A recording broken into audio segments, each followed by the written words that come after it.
Yo, apa kabar peraih mimpi? Tentunya selalu dalam berkelimpahan ya. Kita membahas loh, kenapa kok bisa dapat uang? Ya, kita membahas sesuatu yang ringan-ringan aja. Kenapa kita bisa mendapatkan uang dan kita bisa memiliki uang? Atau kenapa uang itu bisa datang kepada kita dan dia mau kepada kita? Nah, ini yang perlu dipelajari dan ini perlu teman-teman tanamkan pada diri teman-teman. Apa yang menyebabkan uang itu mau datang? Ya mungkin kalau teman-teman yang bosan ya, kok membahasnya uang terus? Ya, karena gini, kita melihat sebuah permasalahan yang memang itu biasanya berkaitan dengan keuangan dan biasanya teman-teman itu membutuhkan sebuah solusi dan mungkin kita membagikan sesuatu yang pernah kita alami dan kita membagikan sesuatu yang itu menjadi sebuah jalan keluar bagi masalah yang dialami teman-teman. Ya, jadi bukan kita tidak mau membahas topik-topik lain, tapi memang ini adalah sebuah solusi. Mungkin kalau teman-teman pengen belajar sesuatu yang lain, nanti bisa di channel-channel yang lain juga ya, yang membahasnya sama dengan law of attraction, tapi dengan aspek yang lain. Nah, kalau untuk belajarnya tentang keuangan, ya teman-teman bisa belajar di sini ya. Kita langsung mulai saja. Di poin pertama. Poin pertama ini adalah karena kita mengizinkan. Nah, bagaimana uang itu bisa datang kepada kita atau kita bisa mendapatkan uang? Itu karena kita memberikan izin kepada diri kita untuk menerima uang itu datang dan kita mengizinkan untuk uang itu masuk ke dalam hidup kita dan menjadi bagian dari hidup kita juga.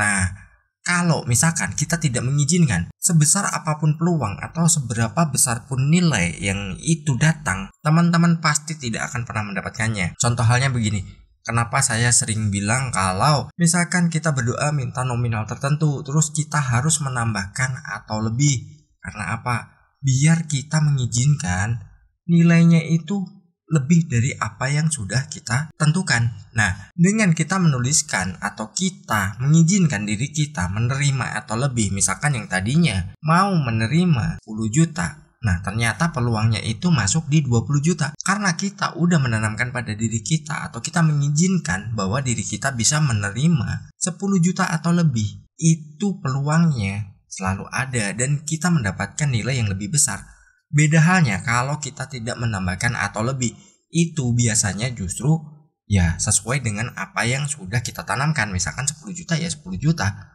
Nah, dengan kita menambahkan atau lebih, kita mengizinkan kalau kita bisa menerima nilai uang itu di atas dari apa yang sudah kita tentukan.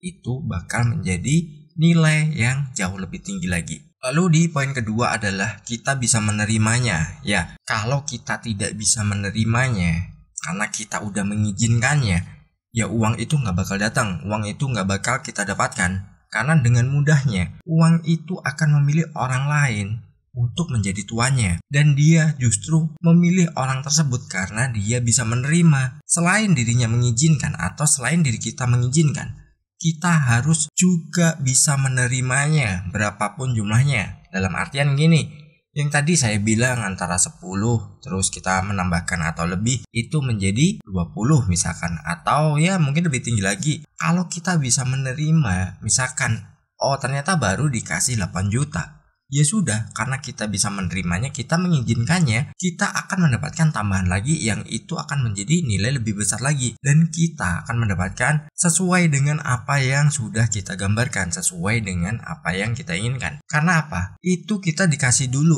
misalkan sedikit. Lo nerima nggak? Kalau lo nerima, berarti wadah lo ada. Kalau lo nggak bisa nerima, itu akan mental, jauh.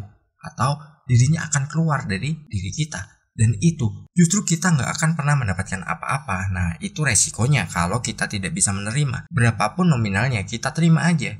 Karena apa? Itu prosesnya. Kalau teman-teman akumulasi, itu nilainya jauh lebih besar. Karena apa? Akan bertambah terus. Teman-teman minta 10 juta. Terus teman-teman bisa menerima meski dikasih 8 juta. Dan ternyata berikutnya dikasih lagi 8 juta. Udah 16 juta. Berarti 10 juta atau lebih ya. Ini uraian gampangnya seperti itu. Jadi teman-teman, berapapun diterima dulu ya. Diri kita harus bisa menerima besar kecilnya. Kita harus siap menerimanya dan kita mau menerimanya. Kalau kita tidak mau menerimanya ya justru malah kita nggak akan pernah mendapatkan apa-apa. Karena dikasih kurang aja kita protes, kita komplain. Terus gimana kalau dikasih lebih? pasti kita melakukan hal-hal yang mungkin di luar dari apa yang tadinya pernah kita rencanakan. Nah, itu yang sangat berbahaya. Itulah hukum tarik-menarik atau law of attraction. Dirinya akan menyesuaikan diri kita. Gimana sih? Ini dikasih dikit dulu. Kalau ini oke, nanti ditambah. Begitu udah ditambah, oh ditambah lagi, ini bisa. Makin lama makin gede. Ya, akumulasinya itu nggak langsung kita terima dalam nilai itu. Kadang-kadang tapi ya, kadang kita juga malah langsung dikasih lebih besar. Tinggal kitanya bagaimana menyikapinya. Yang jelas, kita harus mengizinkan diri kita dan kita bisa menerimanya, berapapun nilainya. Terus di poin ketiga adalah karena kita beruntung. Ya, beruntung di sini kita bahas dikit ya. Kita bisa menciptakannya. Kita bisa memprogram diri kita untuk selalu beruntung. Ya, mungkin di video yang lama nanti teman-teman bisa cari ya. Kenapa kita bisa beruntung dan kita bisa mendapatkan segala sesuatu yang itu bisa kita gunakan untuk memprogram diri kita. Dan itu sesuai dengan apa yang kita inginkan. Karena keberuntungan ini bisa kita tanamkan. Dan keberuntungan ini adalah milik setiap orang. Bukan hanya orang-orang tertentu. Jangan ada anggapan, wah dia beruntung banget karena dilahirkan oleh orang ini. Nah, itu juga belum tentu.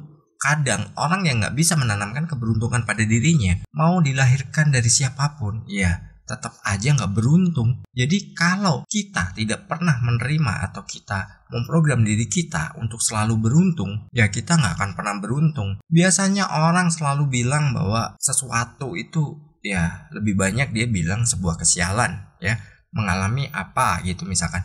Nah itu dianggapnya sebuah kesialan.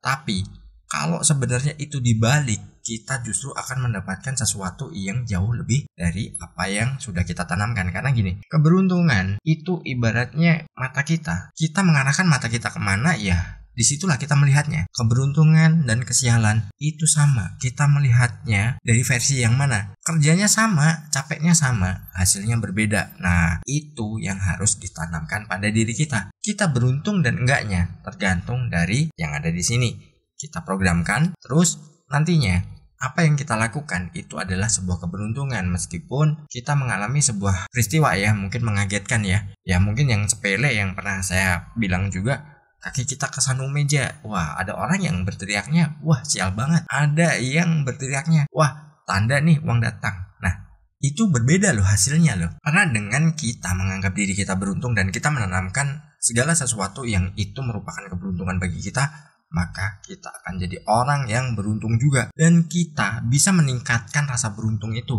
Atau cara pandang beruntung itu bisa kita tingkatkan levelnya jauh lebih tinggi lagi. Dan begitu udah bisa menambahkan, terus kita udah punya pengalaman di situ, makin lama kita akan semakin beruntung. Dan kita mendapatkan segala sesuatu yang dengan mudahnya datang, terutama uang. Karena uang itu cinta kepada kita dan uang itu membutuhkan kita. Jangan lupa raih mimpimu. Bye bye.